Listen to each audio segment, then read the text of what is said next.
Thank you, Elliot, and perfect pronunciation of a hard to pronounce name. So I appreciate it. Okay, can you hear me? Yes, All I hear good? you fine.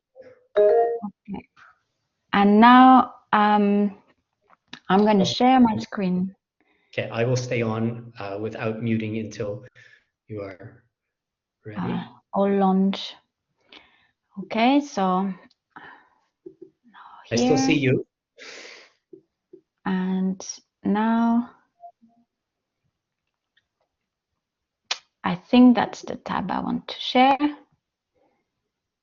Yes, so you should see my slides. I see your slides and I see the code on the top with the Menti. The Menti. Yeah. Just I'll before go back. you go, can remind everybody, so to ask questions in the keynote, it is, so there's not going to be an opportunity to ask questions out loud. The best place to do it is to go into the chat in Menti and put in your questions there.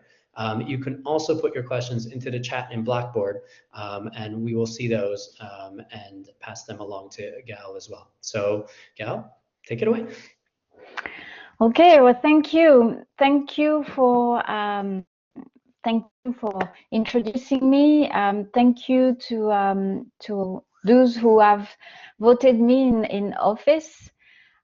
It's a real honor, a pleasure to be here to open this 28th conference on subjective probability, utility, and decision making.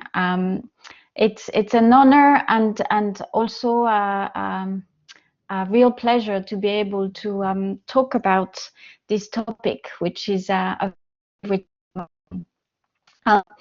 I thought long about what should a presidential address be, and I could do a summary of my research, but I decided not to do this, and just decided to share with you something that has been bugging me for decades now, which underpins the work that I do. So in this presentation, I'm not going to talk about decision making. I'm not even going to talk about how we make decisions. Rather, I want to talk about and think about with you in my attic about how decisions are made. So it's not going to be a linear talk. It's rather a story with nomadic detours outside our disciplines, free association, and an open ending, but hopefully conversations following up in Gather afterwards. It's a bit of a sad thing that I cannot see all your familiar faces. I saw some names coming up, but a big welcome. And thank you for joining me in this first session today. And talking about joining me, I am alone in my attic at the moment, but hopefully you can join in and use this Menti method. So you can grab your phone, and if you don't know Menti, you can just use the code that you see. Go to menti.com, enter the code, and you should see some of the questions coming in, or you can send some hearts if you like a slide, and you can also use this to ask questions, like Elliot was saying. You can vote questions up, and at the end there should be time to review these. Of course, it's okay to just sit back and listen and relax and put me in the background as a podcast and do something else as well. I hope it will be an enjoyable session nevertheless. Okay, to see if it's working, I have a question to set us up on this talk. And first, I would like to ask you how much you believe in each of these statements below. So you have 100 points, 100 euros, 100 belief points that you can share. And I would like to give you a few moments to share your points, and we shall return to this on average. So let me see. Oh, voting is closed. Let me open it. I don't know why voting is closed. No, it's not closed. Okay, we're in. 4 people have voted. I have evidence that I am not alone.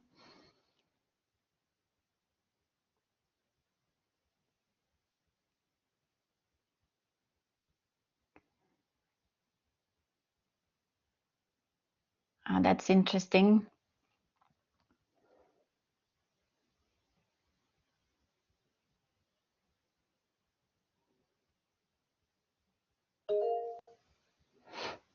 I like that we have a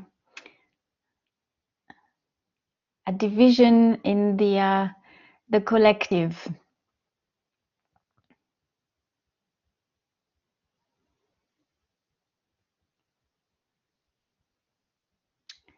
Okay, so I'm gonna settle on this, but you can continue voting if you are still thinking about your points. But we've got about a 2/3, 1/3 belief, but a strong preference for the idea that participants are not always in full control of their decision. And 32%, oh, actually, that's surprised me. My prediction, so I had a prediction, which was the reverse, but maybe I'm in good company then for this. Okay, let me move on. I'll come back to this later. Let's move on and go back to decisions. So decisions, I think you agree, are fascinating. You can see traces of human decisions everywhere. Every house in your street is an anthology of decision. You had to, or someone had to make a decision to build the house on the land that it sits on. A decision had to be made about the materials to use for the walls and so on, all the way to the type of lighting hanging from the ceiling somewhere. Someone at some point decided to put their child to sleep in here. Now, houses are just an example. Of course, every object you hold, every word you read, every piece of artwork you look at results from hundreds, if not thousands, of micro decisions. And if you ask a decision theorist who study monetary gamble, how could this decision be made? They may reply something like this, or perhaps this, or some other variant of a static or dynamic mathematical model, which assumes decisions are made by valuing the different possible outcomes of the decision options, the probabilities that this outcome would occur, and compare across alternatives to conclude that this was the bed for the children. Now, you could also ask a cognitive psychologist, and instead, perhaps they will bring about familiar concepts such as reference point, loss aversion, framing to explain this decision. And we know that the theoretical or psychological approach to understand decision making has been celebrated. We were mentioning Nobel Prizes at the apex, and is also withheld the test of time as long as we're prepared to equate those decisions with choices in monetary gambles. Now, the key idea I'd like to illustrate for now is that what you could say that at one point, someone somewhere decided to create this for their child. The resolution was made possible by a multiple of internal, external factors, which rarely feature in our computer or process tracing models of human decision making. That is that our models of how decisions are made suffer, to adapt Kahneman, from epistemology-induced blindness when it comes to understand the making of decision. That's my main point tonight, and I'm going to go through the argument for making that point. Now, what is exactly the computational and process tracing models are blinding us to? Before we can get into this, we need to take a detour to reflect on what our students of psychological science see when they begin to study human decision making. I don't know about you, but often when I meet students, their primary motivations at the beginning is really to understand the particular. Sometimes they want to understand why they or people they know behave in the way they do. And when they come to study behavioral science or psychology, yet the first thing we teach them is that behavior, cognitive abilities, personality traits, in other words, all these psychological things are normally distributed. Now, don't get me wrong, I've always been fascinated by the Gaussian curve. While it might be the reason some students would quit psychology, for me, it was the reason I quit physics to join a psychology course in the first place a long time ago. But what perhaps I think I have failed and we failed to communicate to our students is the fact that a psychological science based on the Gaussian curve is a psychological science of collective behavior. Now, decision sciences seek to explain decisions by identifying what causes people to behave in a certain way. So imagine our novice student who wants to understand and predict the decision of one individual agent of interest. Without the Gaussian curve, he or she may start to follow an individual, collect a multitude of data about them in an attempt to model all their personal idiosyncratic features. What is their personal brain structure? What are the specific neural networks that are activated by their immediate environment? What are their personal beliefs and intention? And try to understand how all of these personal features, inside and outside features, are combined to produce this idiosyncratic decision. Of course, you would say the issue with this approach is that the model the student will construct will be so specific to the individual that it would not be informative at all for the next person they encounter, or to model what the next person might do faced with the same stimulus. So on its own, that model would have no predictive value. To be able to generalize, our student would need to conduct the same in-depth probing study and data collecting for the next person they want to model, and the next person, and again. And who has time to do this now in our publish or perish world, right? What else is there to do but to use that Gaussian distribution? We often stop here, if we go that far, to justify our statistical approach to study behavior, and we move on to teach our students about statistical assumptions and power calculation. Yet, I think there is more to tell and to think about.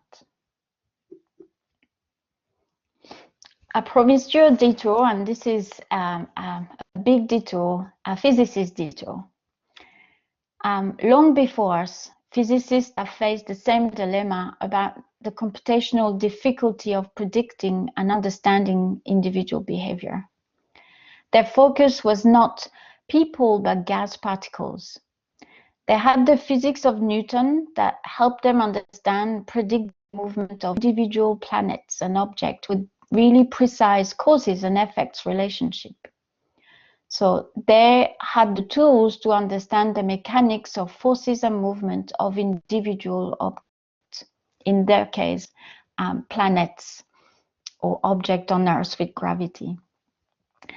But the one big problem that they had for a long time was the problem of understanding gases.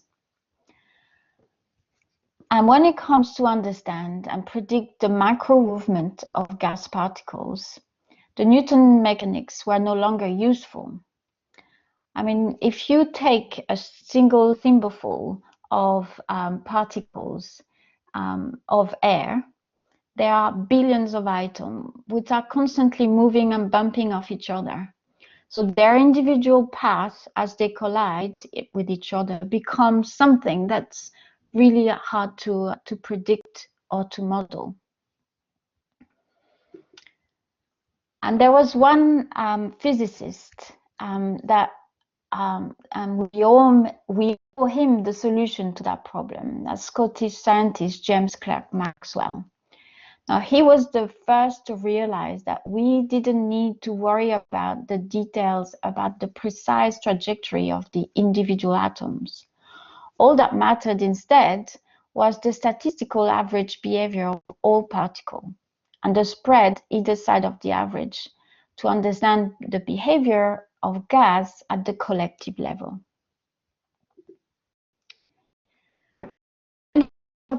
This enabled physicists to understand how the particles were most likely to behave collectively at high and low temperature.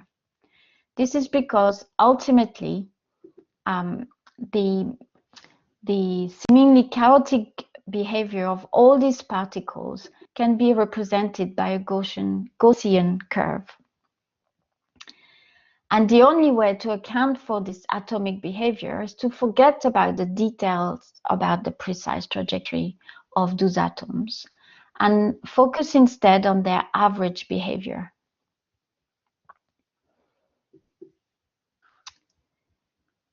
Now, what's mesmerizing about this is that it holds true not only for gas particles, but for any collective behavior. It's a sign of regularity and order in nature that lies beyond what may appear chaotic at the individual level.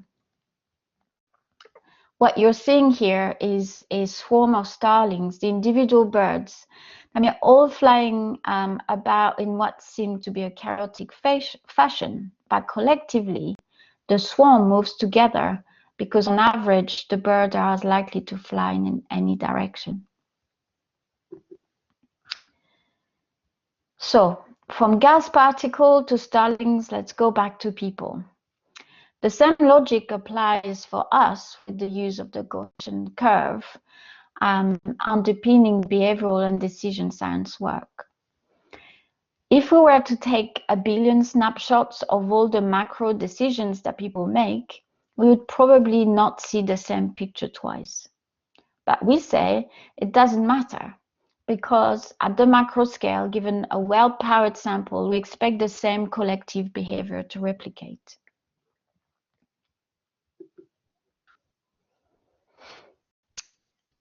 Now, this, I think, for a long time, has created some kind of dissonance. I guess dissonance with the first student, me, who was a student of physics, understanding the Gaussian curve, but wanting to understand human behavior, being curious about human decision-making and cognitive processes and what makes us do what we do. And if we want to understand human decision-making, I think that approach possibly blinds us to some important knowledge and truth. And I've identified for you 3 tonight I would like to share. So, the first blind spot of the Gaussian curves is that it blinds us to the behavior of individuals. Now, you may think it's trivial, but it's not. And I think I know there are a lot of early career researchers in the audience, and this is also as a way to think. And I want to illustrate with an old favorite example of mine. It's my first ever JDM study, one that I presented a long time ago in Mannheim. And at the beginning of my research career, I studied what's called the inverse fallacy. So that's the tendency to confuse the probability that a hypothesis is true in a world where we have observed a piece of evidence and the probability of observing that evidence in a world where the hypothesis is true. I use a scenario called the Planet Vuma scenario, and I ask participants the probability that the creature they encountered was either a GLOME or FISO. Not only it was fun, and there was no pressure to do any impact study at the time, but I like this task because it was not related to the world. It was just trying to understand pure reasoning from participants. Some of you may remember that I like to draw when I'm not doing science, and I had drawn the entire scenario for the this, which I think I had turned as a GIF, but it's not working. So anyway, the idea. Oh, let me try. Yeah, it is working. There you go. So I think you have seen the idea quickly of what the task was. It's so strange to do this without seeing anyone, but there you go. This is where we are. Okay, so when I analyzed the average response on that task, what I found is that participant deviation from the normative answer were best predicted by the deviation between a probability called the inverse and the Bayesian value. So just think that there were data in the problems that were the inverse probabilities, and there were normative answers that were the Bayesian value. And people were, or people's judgments on average were best predicted by the difference between the value they saw in the task. So basically, they were matching the values to answer the questions in the questionnaire. Now, so far so good. Even in today's standard, there was quite a very large effect that showed for this. What's the problem?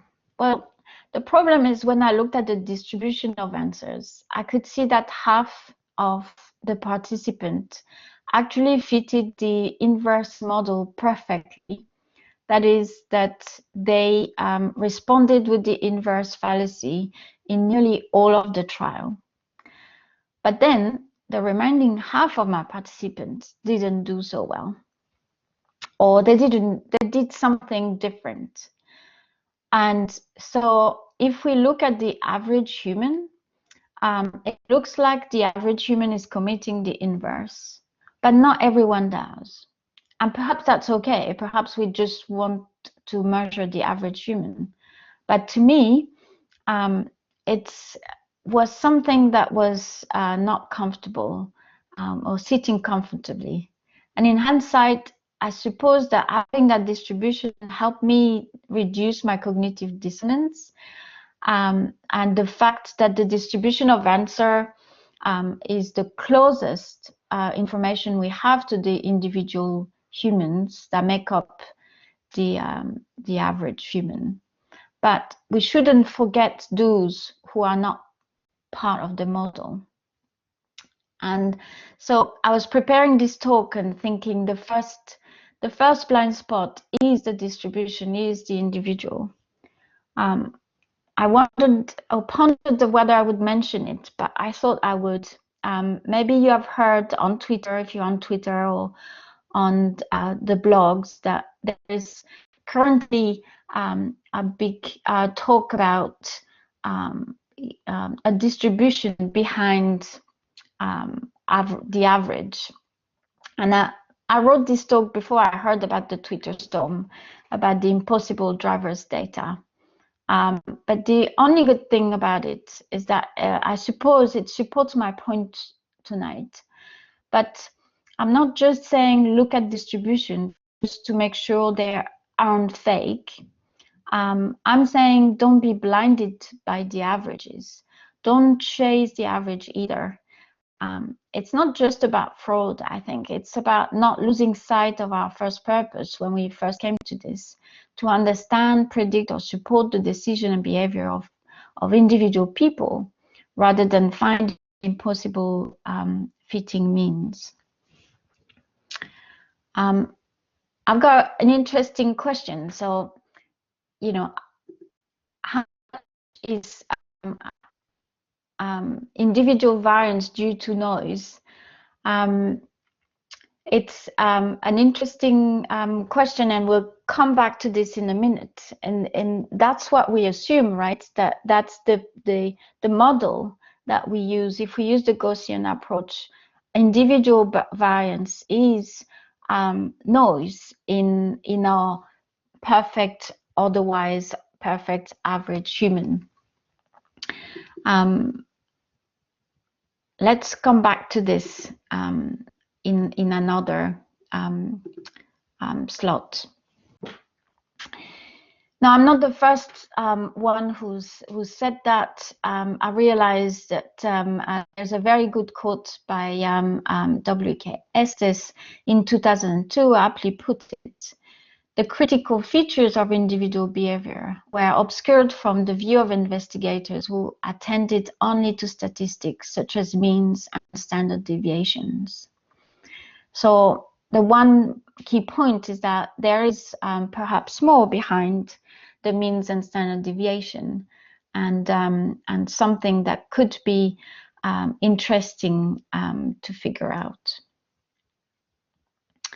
But let's continue our journey. This is not the only blind spot that the hypnotic Gaussian curve creates. It's possible that the next one will create some cognitive dissonance in your minds. It certainly has kept me awake. And there is no evidence for it. It's just a logical conclusion. So you may want to have your eclipse glasses if you have them handy.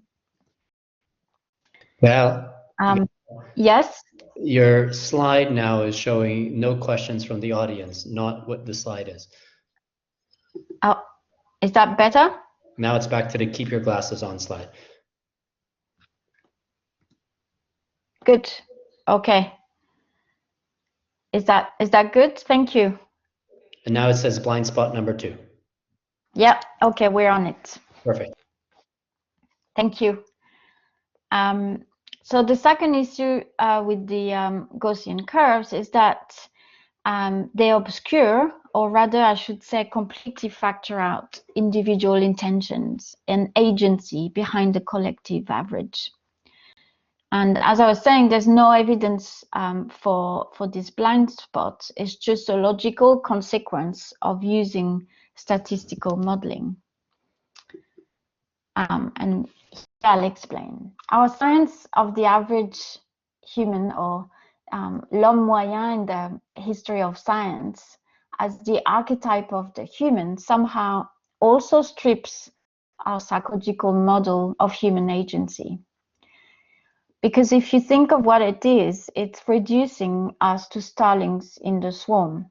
Our local decisions made by our individual brains, informed by our individual experiences and histories, our individual environments, are erased out.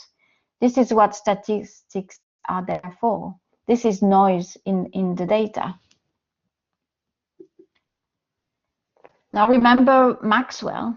He invented statistical mechanics to overcome the need to understand and predict the individual random walks of the gas particles. Now, I'm with him on this. I don't think the life history of gas particles is that interesting, and I do not think they mean anything by it when they bump into each other. But, and so it would make sense that we assume there is no intentionality to these gas particles' behavior. They do not make decisions. But when I asked you earlier, the average put them collective, whether we agree this is not the case for people, they decide, they have intentionality. So how can we understand the making of decision if we study the collective average human? If we assume that individual agency is just noise, like with the gas particles, and we average out the individual paths to decision, we believe individual decision making is the pinnacle of intentionality, and yet we study decision using a statistical approach that is based on the predicate that intentionality or the individual trajectories are irrelevant.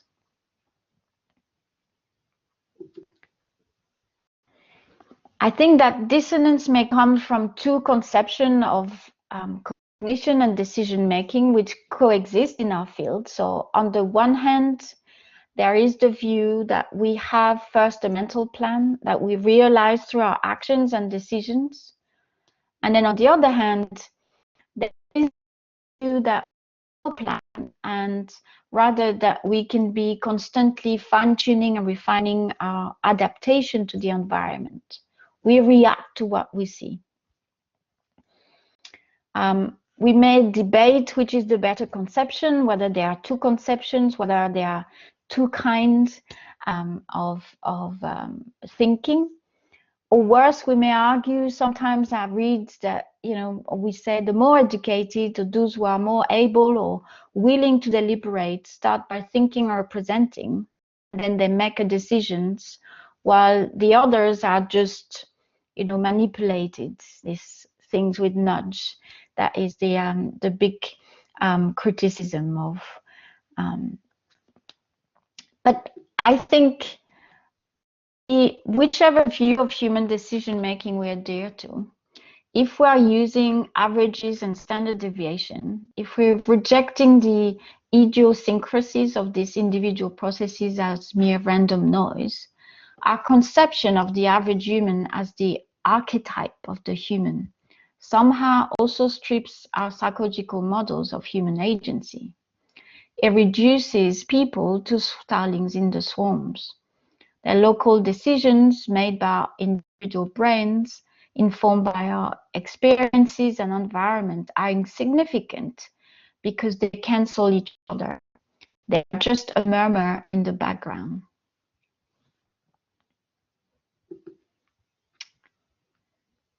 Now, if you feel the dissonance, it's my duty to relieve you. Maybe you don't feel it, I don't know, because I can't see anyone in the room. Maybe you've already dismissed the argument, or maybe you're sensing that there is a contradiction. And the way I see it, there are two solutions.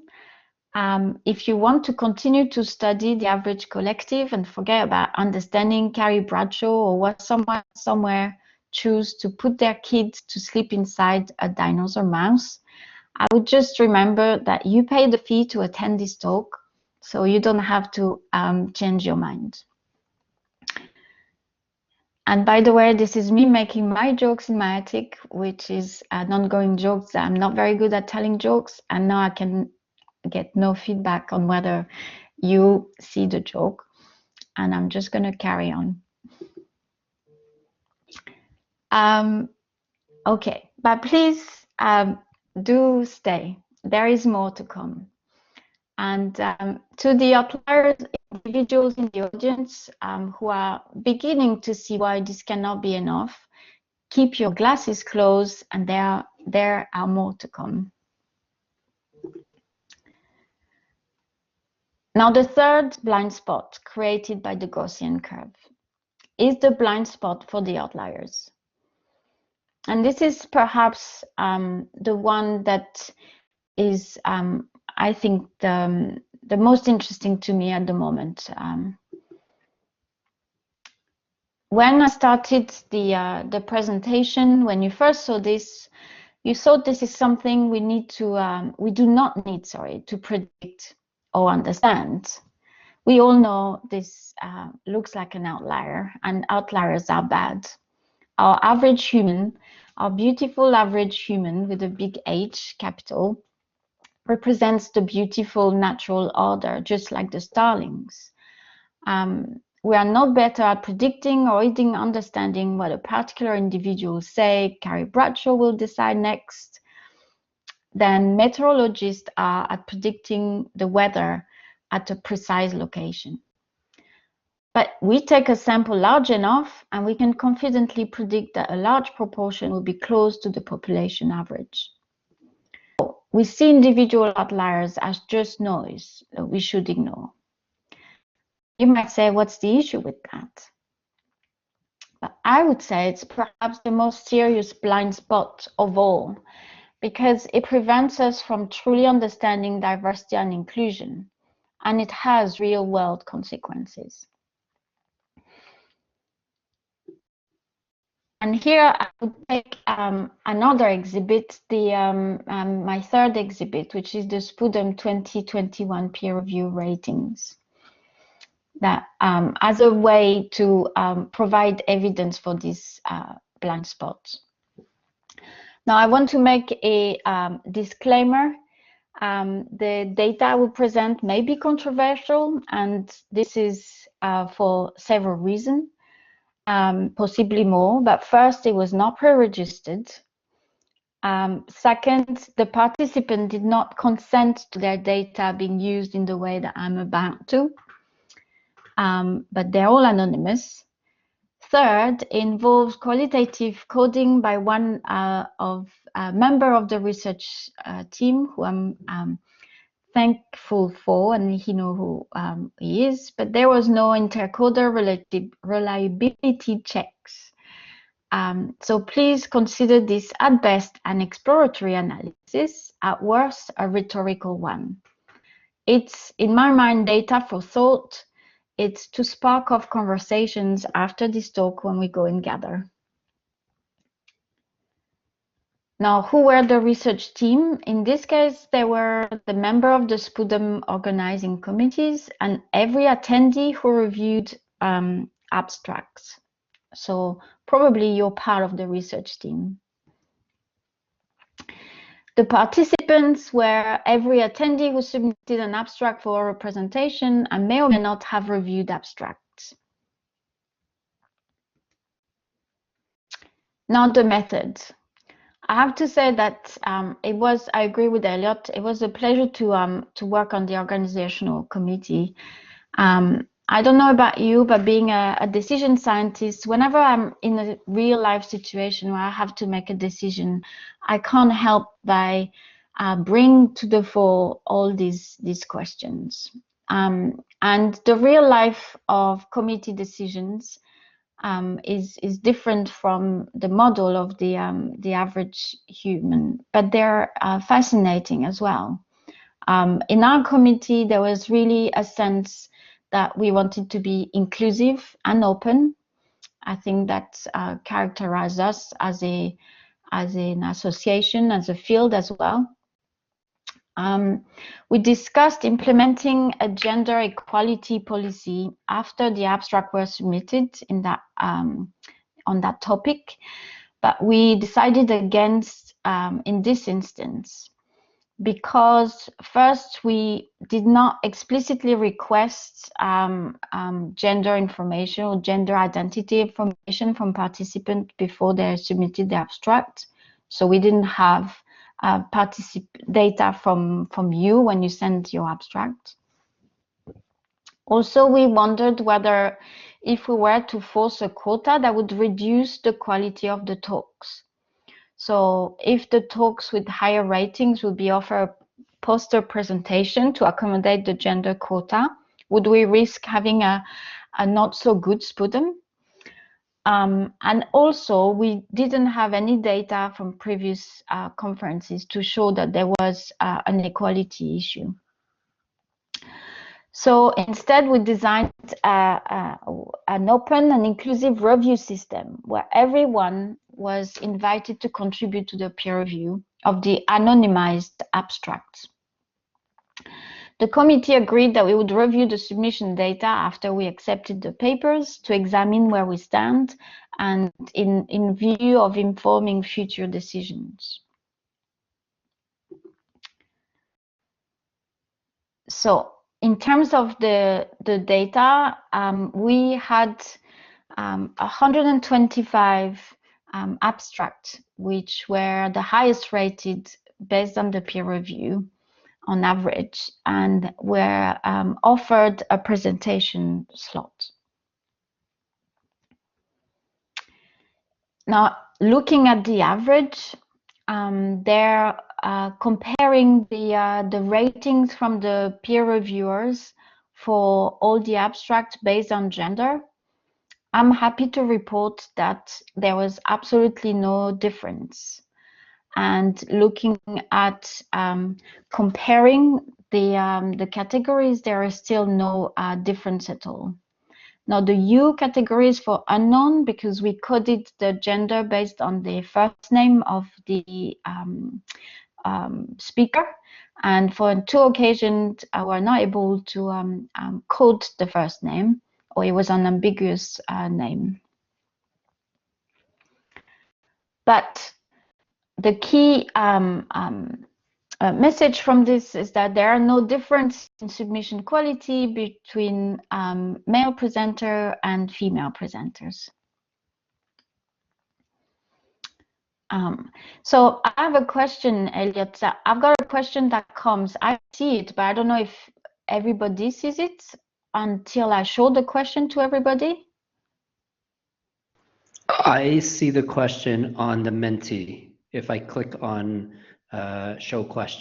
Okay, but it doesn't obscure the slides like it did before. No, right now it still has your no difference in submission slide. Okay, so I will. It's a very good question. I will hold it for now, and come back to it later. Yeah. So the point was that there's no difference in submission quality between the 2 gender. So from the collective EDIM women or the collective EDIM male, the submission was of the same quality. Now you can look at compare the rating after the selection, so after the ranking, and on gender, and again it's the same positive picture, is that the paper that were accepted have no difference in quality, whether their first author was classified as female or male.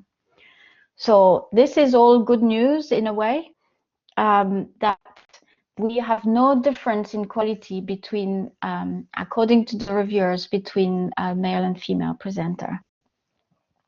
So the quality of the submission from the collective EDIM men were not different from the quality of the submission from the collective EDIM women, or the collective EDIM whose gender was unknown on average.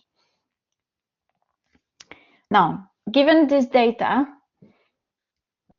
see if you're still with me, here's a multiple choice I'd like to propose to you. Given the equal average quality, how many talks should be delivered by a woman? You should be able to answer via your Menti.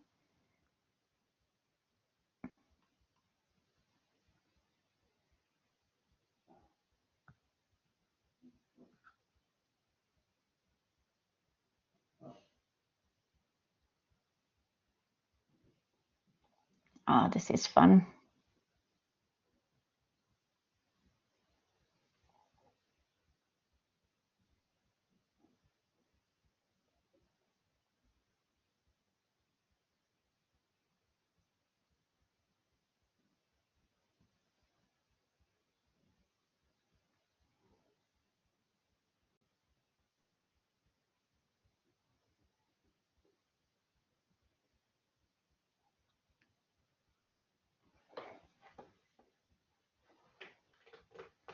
A few more. So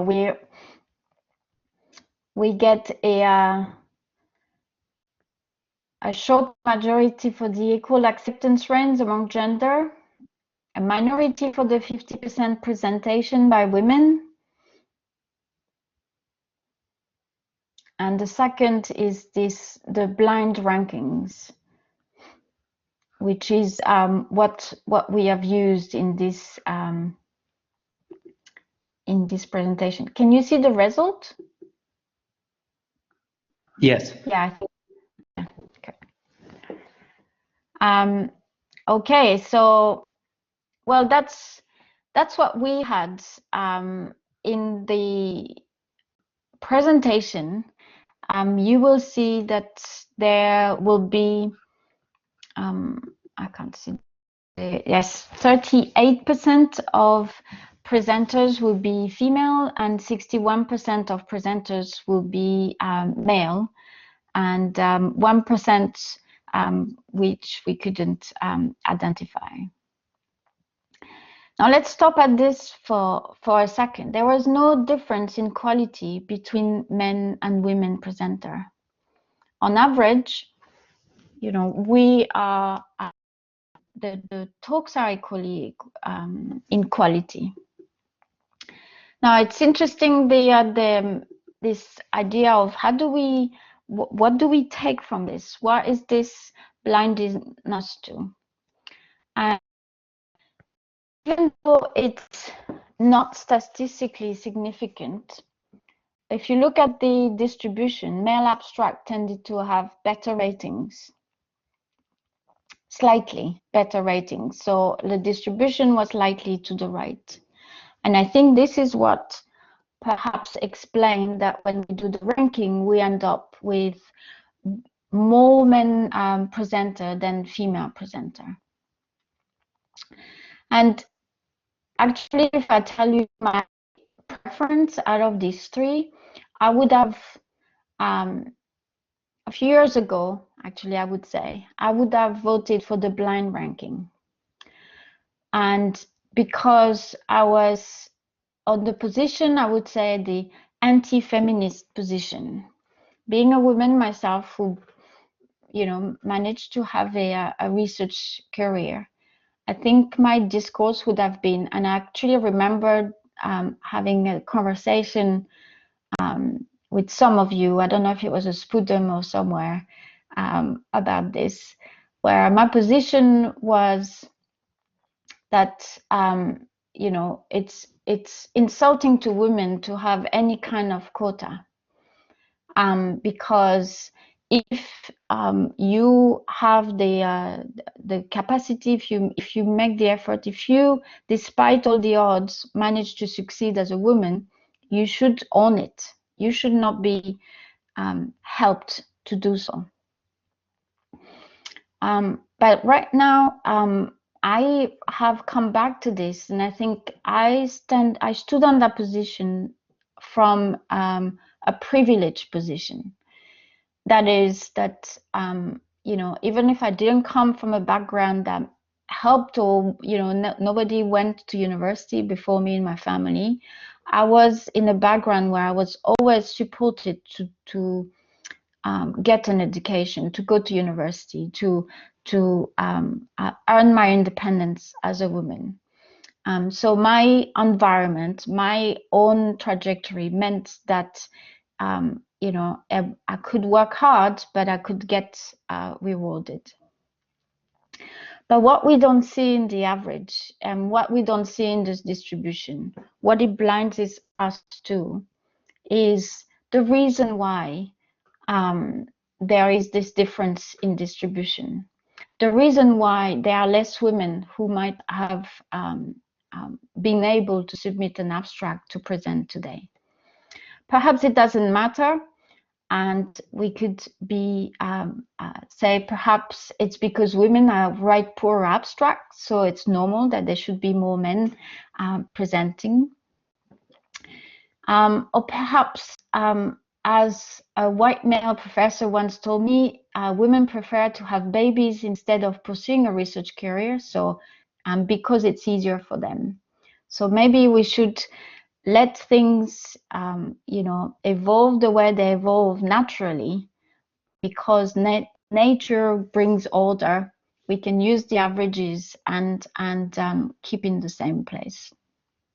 Or perhaps we can go beyond that natural order and ask about individual trajectories. Perhaps it is because there are women who are more likely to be discouraged, or to be told or asked to do other things rather than submit an abstract.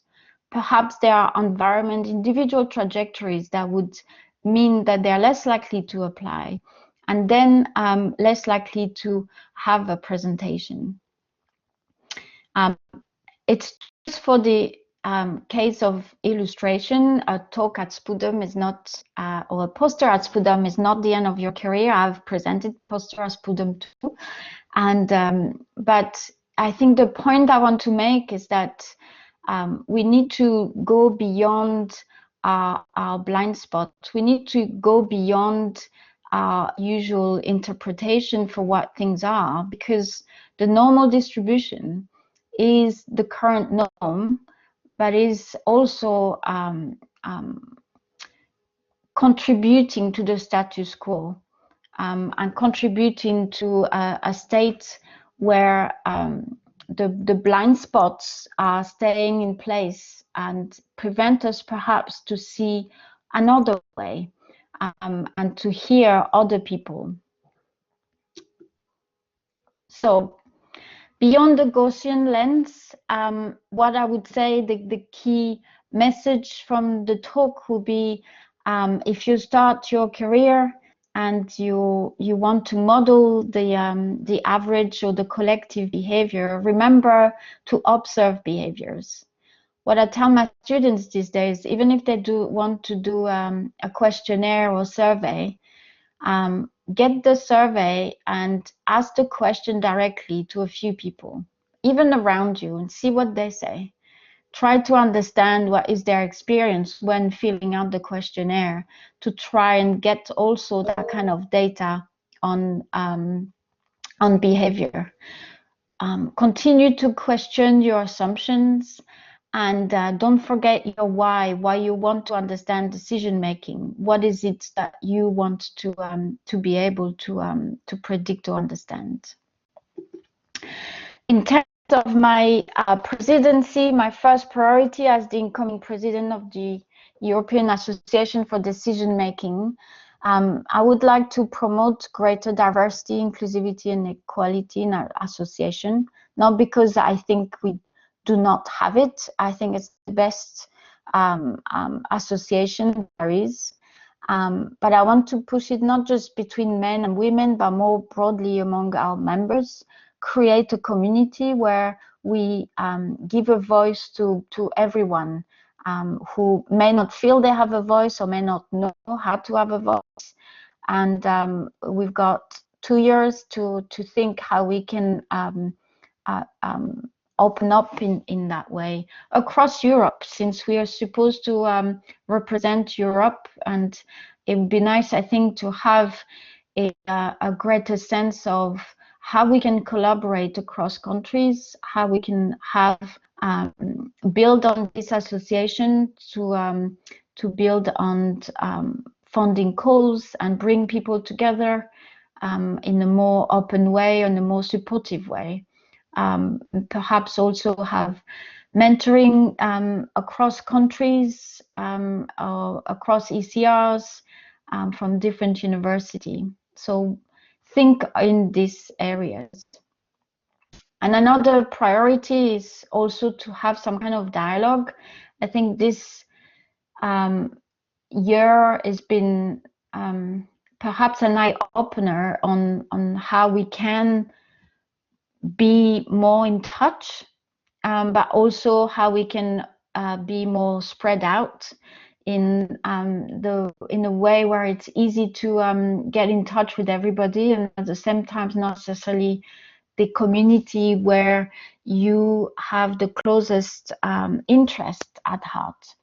And so another priority would be to work on the EDEM community. That is not just a community that is clusters or meets every other 2 years, but is more dynamic and more present. And we try to create, we have a noise book club. And recently we figured out, with the help of our young children, future GDMers that we can have a Discord space. And so I put the link here. It's also going to be shared on the slides. But it's one way of trying to open up the discussion. Of course, to make all this difference, I still need your votes. If you are here today, it's because you are an EDEM members. That's what you paid for your fees. And as an EDEM member, you have a right to vote. So there is a general assembly on Tuesday at 10 a.m. And this is the place where we can start the discussion, when you can understand about this association. I attended the General Assembly the first time as a PhD student, and it's been my best network and my best mentorship. So, you know, even if you're early career, don't think it's a closed thing. It's open to anyone in the audience. And with this, it's time for me to thank you. Thank you for listening. Thank you for participating. And we can open for questions. I lost track of time, but I think we've got a bit of time, and then we can continue. I'll be in networking room 1. Thank you, Gaëlle. Thank you very much. We do indeed have a little bit of time for questions. I see there's at least 2 questions that have been posed. Do you want to maybe take the one from the Mentimeter first? Yeah, it's a very good question. I think, can you see it now? If I open Q&A, I can read it. Yes. Oh, okay. no. Open Q&A. Oh, I can see it. So it says, do you agree that Brunswickian theory and methods which focus on individual adaptation to decision environment can answer your call for a different approach to understanding decision making?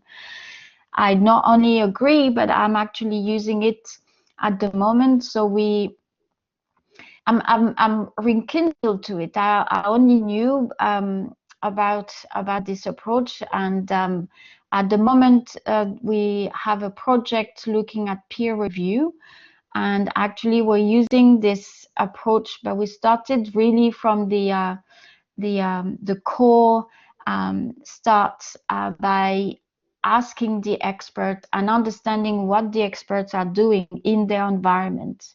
So the first part of the project was doing interviews with professors who do reviews for the Wellcome Trust, and trying to understand from the moment when they see the proposal, what happens in their mind, what do they think about, what do they talk about. So Think Aloud protocol, which is really about, we're far from the average here, we're really about the individual trajectory.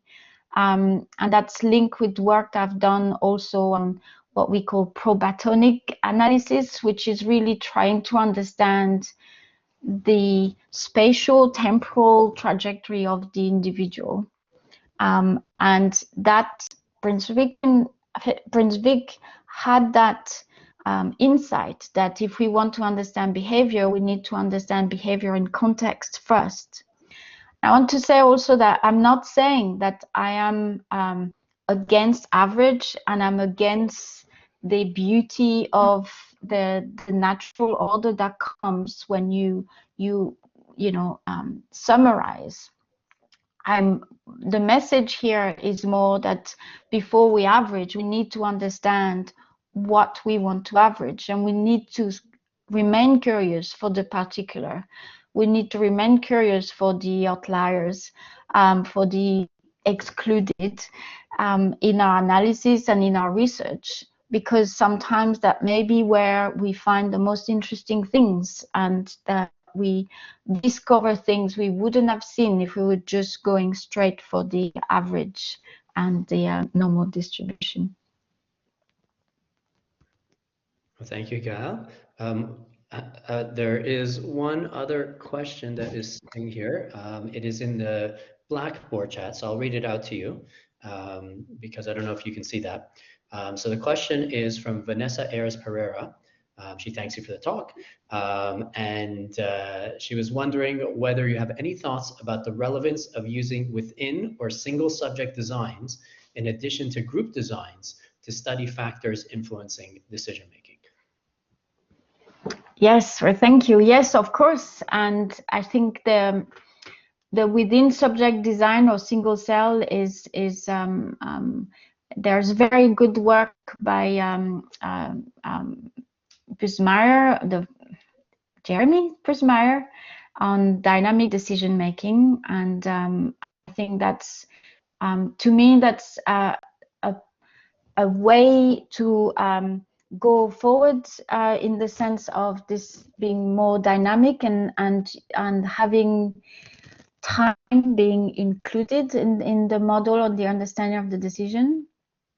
But I think we also still are, as long as you start with the averaging on the statistical model, and even if you do it in a way that is in the within subject, you are one step removed from the experience of the subject. So I think the idea to try and understand what it is for your participants, what it is that they experience, even in those tasks, is an important point. For example, the task often in within subject, individual task, require people to answer hundreds of trials, sometimes hundreds of trials on betting with probabilities and values. And when we do this, what are we modeling? Are we modeling more human like starlings, or are we modeling human decision making and the topic of choice? Oh, thank you, Gael. As it happens, we are also out of time and out of questions at the same moment. So that works out conveniently. I want to thank you again for a intriguing and excellent talk, and to remind everybody that first of all, we can continue the conversation. Gael is going to go over to networking room 1, which there is, if you're in presentation room 1, there are wormholes that'll take you right there. If not, you can wander over there and you can continue the conversation. We will bring up these topics again at the General Assembly on Tuesday morning. So that you can, you'll have a couple of opportunities to keep the conversation going, including for the next 2 years and beyond, where there'll be that opportunity. For this evening, just to clarify, so right now there's a break. There's a break until 7. And at 7, there are 2 official events and some unofficial opportunities to interact in the Gather space. So there is a pub quiz, which is going to be happening in the Kenilworth Lounge. And it's a Sputum themed pub quiz that you might want to attend. It should be fun and interesting. And in addition to that, there is a ECR, Early Career Researcher Networking event that's going to be happening in the ECR networking room. And so that's the careers event that is also going to be in 45 minutes. And we have a excellent lineup there where Mandeep Dami, Cody Gonzalez, and Ian Kravich are going to be presenting about promotion and career progression in academia. There'll be some very short presentations, and then there'll be an opportunity to network and discuss. And so we have both these events going on this evening. In addition to that, all the spaces are going to be open. So you're welcome to network in private spaces, public spaces. We have a games room where you can actually go and play various games, including like poker and set and other things. And you kind of sit around playing a game, and you can talk to people who you may not have had a chance to interact with recently, or who you don't know yet, in that environment as well. So thank you again, Gael, and hope to see many of you soon in the Gather space later on this evening.